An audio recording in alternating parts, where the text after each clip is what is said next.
একদিকে আপনি যেমন সরকারের প্রধান, অন্যদিকে আপনি জাতীয় ঐক্যমত্য কমিশনেরও প্রধান। দুইটি প্রধান দায়িত্ব নিয়ে আপনি শক্ত থাকবেন। জুলাই অভ্যুত্থানে রক্ত দিয়েছে, বারবার আর আমরা রক্ত দিতে চাই না। আমাদের অন্তর্বর্তীকালীন সরকার উপদেষ্টাদের মধ্য থেকে অনেকের ভূমিকা এখনো জাতির সামনে প্রশ্নবিদ্ধ। কোন বিষয় ঐক্যমতের প্রশ্ন আসে, তখন দলেরা নিজের স্বার্থকে বড় করে দেখলে বক্তৃতার সাথে নিজের কথার এবং কাজের কোনো মিল হয় না।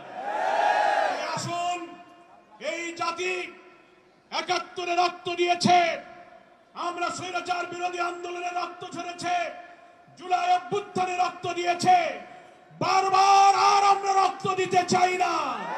আমাদের সন্তান তরুণ সমাজ প্রায় ১৪০০ ছাত্রের জীবন দিয়ে ৩০,০০০ মানুষ আহত হয়ে আমাদেরকে যে ঋণের দায় আবদ্ধ করেছে, নতুন বাংলাদেশ একটি অবাধ নির্বাচনের মাধ্যমে মানবিক বাংলাদেশ তৈরি করে তাদের স্বপ্ন আমাদের পূরণ করতে হবে।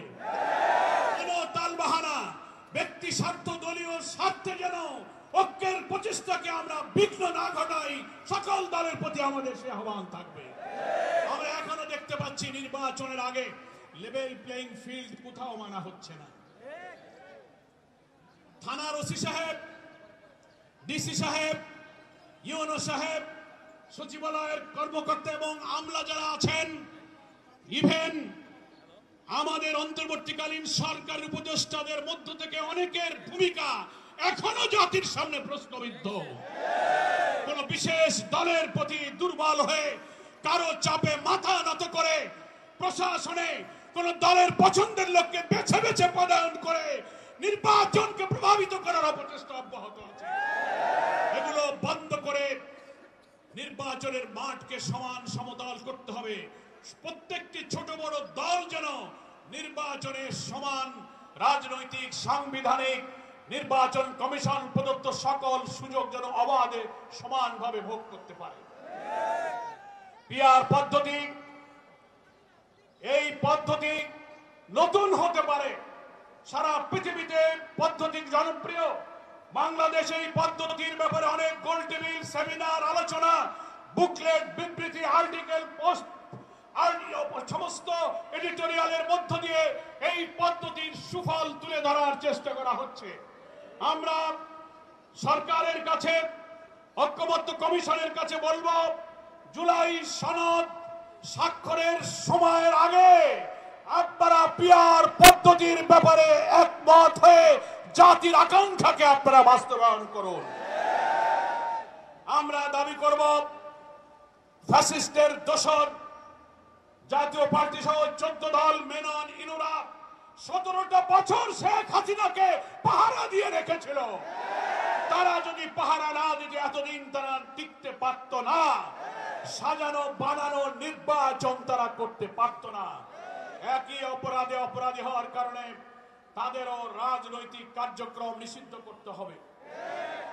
ভিন্ন অপরাধীদের জন্য যে মানবতা বিরোধী ট্রাইব্যুনাল গঠিত হয়েছে, আমরা দেখতে পাচ্ছি ট্রাইব্যুনালের কাজের অগ্রগতি ধীরে ধীরে এগিয়ে যাচ্ছে।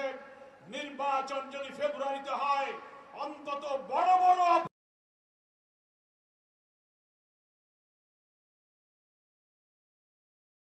না হলে কোন কালো হাতের হস্তক্ষেপে যদি এইসব খুনিরা বেঁচে যায়, নির্বাচন নিরপেক্ষ হবে না।